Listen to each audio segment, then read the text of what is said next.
సీతాఫల్ మండిలో సర్దార్ వల్లభాయ్ పటేల్ 150వ జయంతి ఉత్సవాలను పురస్కరించుకుని unity mark ను నిర్వహించారు। ఈ కార్యక్రమంలో కేంద్ర మంత్రి కిషన్ రెడ్డి, బీజేపీ చీఫ్ రామచంద్రరావు, మహంకాళి జిల్లా అధ్యక్షుడు భరత్ పాల్గొన్నారు। సూర్యచంద్రులు ఉన్నంత కాలం తెలంగాణ ప్రజలు సర్దార్ వల్లభాయ్ పటేల్ ను మర్చిపోరని కేంద్ర మంత్రి కిషన్ రెడ్డి అన్నారు। 13 నెలల పాటు రాష్ట్రంలో నిజాం నిరంకుశ పాలన సాగిందన్నారు।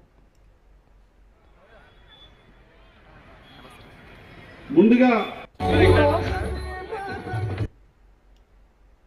దేశ ప్రజల యొక్క త్యాగాల తర్వాత ఏ రకంగా స్వాతంత్రం వచ్చిందో, బ్రిటిష్ వాళ్ళు ఏ రకంగా మన దేశాన్ని వదిలిపోయారో మనకు తెలుసు। కానీ వెళ్ళేటప్పుడు వాళ్ళు ఒక పెద్ద కుట్ర చేసి ఈ దేశం సమగ్రంగా ఉండకూడదు, చిన్న దేశాలుగా ఉండాలి, భారతదేశం సమైక్యంగా సమగ్రంగా ఉన్నట్లయితే దేశంగా ఎదుగుతుందనేటువంటి దుర్మార్గపు ఆలోచనతో సుమారు 500 పైచీలకు చిన్న చిన్న రాజ్యాలను, సంస్థానాలను స్వతంత్రంగా ఉండేటువంటి హక్కు, అధికారం ఇచ్చి బ్రిటిష్ వాళ్ళు వెళ్ళడం జరిగింది। మన దేశానికి స్వాతంత్రం వచ్చిన తర్వాత మొదటి ప్రధానమంత్రిగా జవహర్లాల్ నెహ్రూ గారు కూడా ఏదైతే బ్రిటిష్ వాళ్ళు ఆలోచన చేశారో అదే ఆలోచన అంతలో సర్దుకుందాము, విడివిడిగా అనేక దేశాలు ఉందామనేటువంటి ఉద్దేశం జవహర్లాల్ నెహ్రూ ఆలోచన చేసినప్పటికీ నాటి ఉప ప్రధానమంత్రి, హోంమంత్రి అయినటువంటి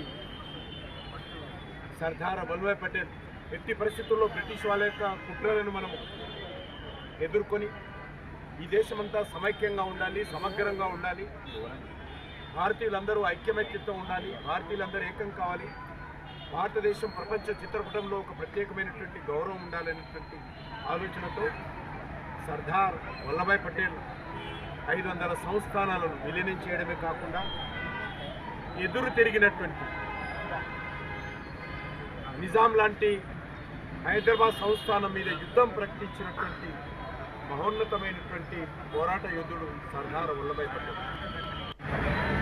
ఇక్కడ నిజాం రాజ్యం